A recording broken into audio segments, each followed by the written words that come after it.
John Lennon was born on October 9, 1940. He moved in with his Aunt Mimi when he was 5 years old. His mother Julia gave John to her sister Mimi because Julia had received complaints from Liverpool Social Services.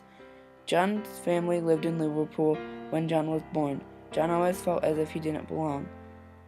When John was 16, his mother Julia gave him his first guitar. This is what started him in his music career, even though some people did not believe he could make it.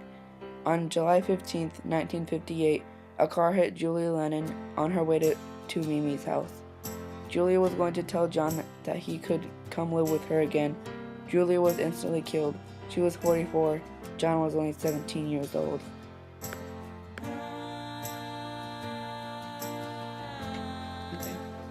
I never allowed myself to realize that my mother had gone. It's the same if you don't allow yourself to cry or feel anything. Some things are too painful to feel, so you stop. We have the ability to block feelings, and that's what we do most of the time. These feelings are now coming out of me, feelings that have been there all my life, and they continue to come out.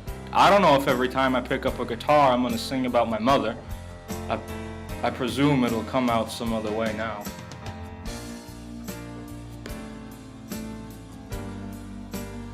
John attended Liverpool College of Art after being told that he should go to art school.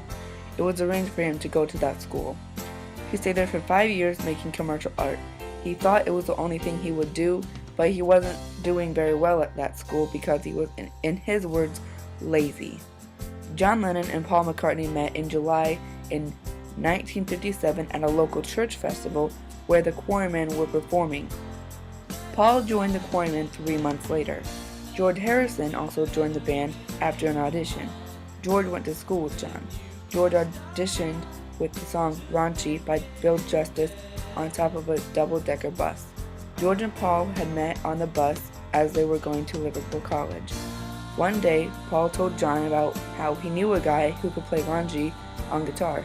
John didn't seem to believe Paul, so then Paul arranged for George to play on top of a double-decker bus. Stuart Sutcliffe became the bass player in 1960. The band's name then changed to the Beatles. The Beatles needed a drummer, so Pete Best became the Beatles' first drummer. When Best couldn't perform, Roy Storm and the Hurricanes' drummer played for the Beatles. That drummer was Ringo Starr, and soon enough, Sutcliffe left the band for his art. Brian Epstein was hired for the Beatles' manager, and on New Year's Day in 1961, the band went to audition for a record deal in London. They recorded 15 songs in 1 hour, 3 of those songs being written by themselves. Dick Rowe, who was in charge of either giving or denying the Beatles a record deal, denied them, although Rowe gave the Rolling Stones a Decca record deal in 1963, making up for that loss. The Beatles later got a record deal from George Martin, but Pete was fired because Martin did not like Best. Ringo Starr replaced Best because when Best was not able to perform, Ringo stepped in and did the job, and thus the Fab Four were complete.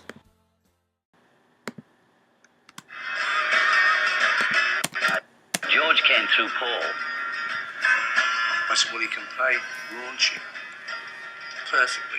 And we all love that song, so we said, well, we've got to try him out. He should be in the group. He should be in bed. He was, I think, about 1.5 years younger than me. That's quite a big age difference at that time. I've been to bed, couldn't sleep. Remember, we ended up on the top deck of a bus.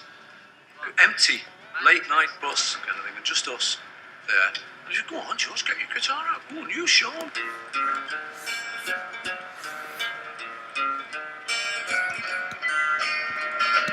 No perfect. Raunchy. You're in.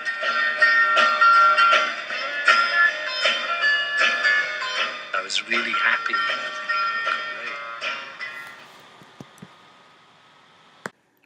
On August 23rd in 1962, John Lennon and Cynthia Powell were married in Liverpool at an office with George and Paul there, along with their manager, Brian Epstein, as John's best man. A baby boy named Julian Lennon was born April 8th in 1963. Julian was around the age of 4 when John and Cynthia were divorced. On November 9th, 1966, John Lennon and Yoko Ono met at Indica an art gallery in London. 4 years later, the Beatles broke up. John had privately told the other 3 members that he was planning on leaving the band. Paul McCartney publicly left the band in 1970. All the fans were sad, and half the world went into a depression. Some people blame Linda, who was Paul's wife, on the breaking up of the Beatles, saying that she controlled Paul. Many people also blame Yoko for the Beatles being split up, but John had a different point of view. He said in an interview, "Anyways, she didn't split the Beatles, because how could one girl or one woman split the Beatles apart? The Beatles were drifting apart on their own."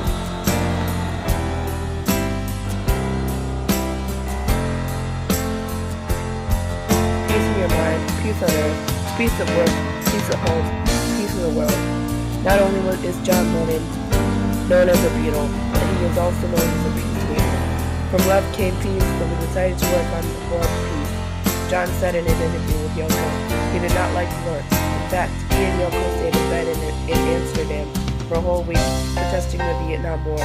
War is a game that's gone too far. He did not like war. The Plastic Ono Band was created in 1969 and ended in 1978. Although, in 2009, Yoko Ono brought back the band. There were multiple other band members. Some famous songs from Plastic Ono Band are "Give Peace a Chance" and "Power to the People." Lennon also made some solo albums. The most famous song John wrote by himself was "Imagine," a song about making world peace. A world without religion, country, nationality, and life attached to material possessions.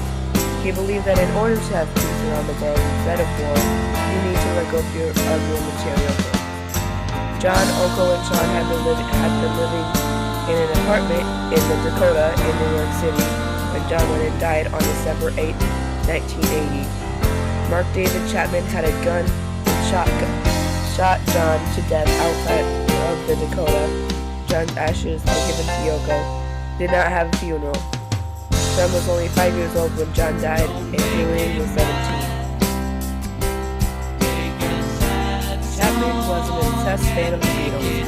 He read The Catcher in the Rye, and he saw himself as the character Holden Caulfield. Chapman had put many items of his in the hotel room at the Sheraton Hotel. He had a copy of The Catcher in the Rye and wrote, "This is my statement," in the cover. He knew he would be caught. Mark David Chapman was obsessed with the idea that he was going to kill John Lennon. For a short period, Chapman thought that he wasn't going to kill Lennon, but sooner his plan was back in action.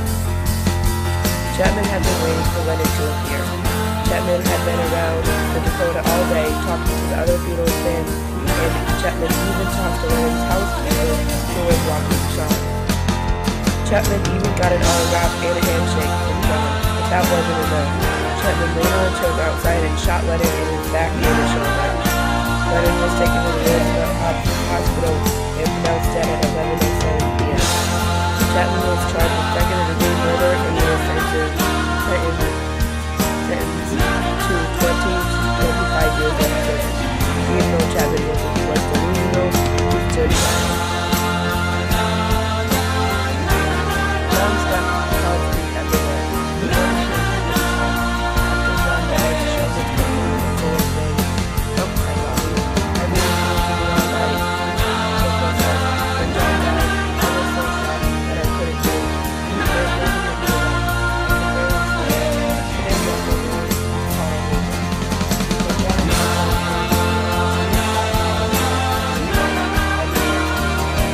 although Lennon was trying to move off to the world, he had a story to tell, a story that is still told to this day. He told us to think about God on the Beatles. He was and still is an icon to whom people can look up to. Many people still love the idea of John Lennon, a Beatle and a peacekeeper. Lennon left a legacy of peace and love that still resonates today.